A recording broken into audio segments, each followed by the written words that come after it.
জাতীয় দৈনিক সংবাদ দিগন্ত থেকে সবাইকে স্বাগতম। আমরা যুক্ত করছি কক্সবাজার যে কলাতলি, যে আমরা কক্সবাজার কলাতলির একটি দৃশ্য আপনাদেরকে আমরা দেখাতে চেষ্টা করছি। এই যে পুরা বাংলাদেশ জুড়ে যেটি স্বপ্ন বুনছে সেটি হচ্ছে কলাতলির যে সি বিচ জোন আছে, সে সাথে যে কক্সবাজার ট্যুরিস্ট স্পট আছে, সেগুলো নিয়ে অনেক মানুষের স্বপ্ন বুনছে। আমরা এই যে এখন শীতের মৌসুম শুরু হয়েছে, কক্সবাজারের মানুষের আনাগোনা, সে সাথে কক্সবাজারের যারা পর্যটক বিভিন্ন প্রান্ত থেকে পর্যটক ছুটে যাচ্ছে তাদের আনাগোনা আমরা একটু আপনাদেরকে আমরা দেখাতে চাই। আমরা আমরা এই মুহূর্তে দেখতে পাচ্ছি কক্সবাজার শহরের মধ্যে একেবারে চলমান রয়েছে যে টমটম অটোরিকশা, সেই সাথে এখানে দূরপাল্লার বাস, সব কিছু একেবারে চলমান রয়েছে। আমরা এই চলমানকে কেন্দ্র করে আমরা দেখতে পাচ্ছি কক্সবাজারের মানুষের জীবনযাত্রা মান থেকে শুরু করে সব কিছু একেবারে নিয়ম বন্টনের মধ্যে রয়েছে। আমরা এটি জাতীয় দৈনিক সংবাদ দিগন্তর মাধ্যমে আপনাদেরকে আমরা দেখাতে চেষ্টা করছি।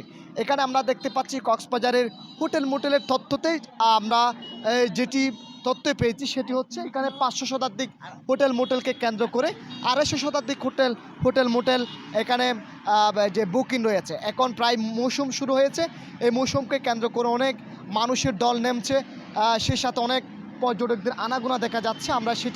আমরা জাতীয় দৈনিক সংবাদ দিগন্ত থেকে আপনাদেরকে আমরা দেখাতে চেষ্টা করছি। আমরা এখানে একটু কথা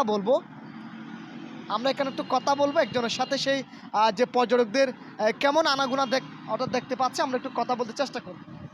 আমরা একটু বলতে চাই পর্যটকদের আনাগোনা কেমন দেখতে পাচ্ছি। আসলে হচ্ছে মানে কি কক্সবাজারে এখন হচ্ছে পর্যটকের মেলা, মানে এখন হচ্ছে আপনার গ্যাস ভরপুর, মানে মানুষ বেশি। আমাদের মানে গ্যাস্টের কারণে আমরা বের হতে পারছি না, এরকম গ্যাস্ট হচ্ছে আমাদের কক্সবাজারে এখন, বিশেষ করে সুগন্ধা পয়েন্টে বেশি হচ্ছে। হ্যাঁ হ্যাঁ হ্যাঁ,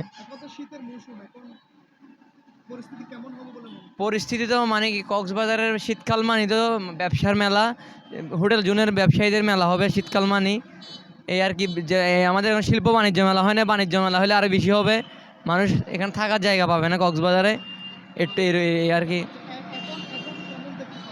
এখন মোটামুটি ভিড় আছে কক্সবাজারে, মানে স্টুডেন্ট বলেন, ট্যুরিস্ট বলেন, অনেক লোক পর্যটকরা এখানে আসে, এখন রুম পাচ্ছে না এখনও শুদ্ধ। সুপ্রিয় দর্শক, আমরা এখানে কথা বলছিলাম একজন পর্যটকের সাথে, সেই যেমনটা বলতে চাইছিল যে কক্সবাজারের অনেকটা পর্যটক এখানে আছে, সে সাথে এখন একটু ছুটির দিন রয়েছে। এই ছুটির দিনকে কেন্দ্র করে আমরা যেমনটা তথ্য পেয়েছি, পর্যটক থেকে অনেকটাই পর্যটকরা আছে, সেটি আমরা আমরা আমরা যে একজন পর্যটকের মুখ থেকে আমরা শুনতে পেরেছি। আমরা জাতীয় দৈনিক সংবাদ আমরা দিগন্ত থেকে আমরা বলতে চেষ্টা করছিলাম যে কক্সবাজারের যে এখন চলমান পরিস্থিতি, পর্যটক কি আসছে, কত পার্সেন্ট পর্যটক আসছে, বা মোটেল সংক্রান্ত থেকে যাতায়াত সংশ্লিষ্ট থেকে কত পার্সেন্ট পর্যটকরা কক্সবাজার অভিমুখী হচ্ছে, সেটা নিয়ে আমরা বলতে চেষ্টা করছিলাম। আমি মোহাম্মদ নবী, ধন্যবাদ সবাইকে।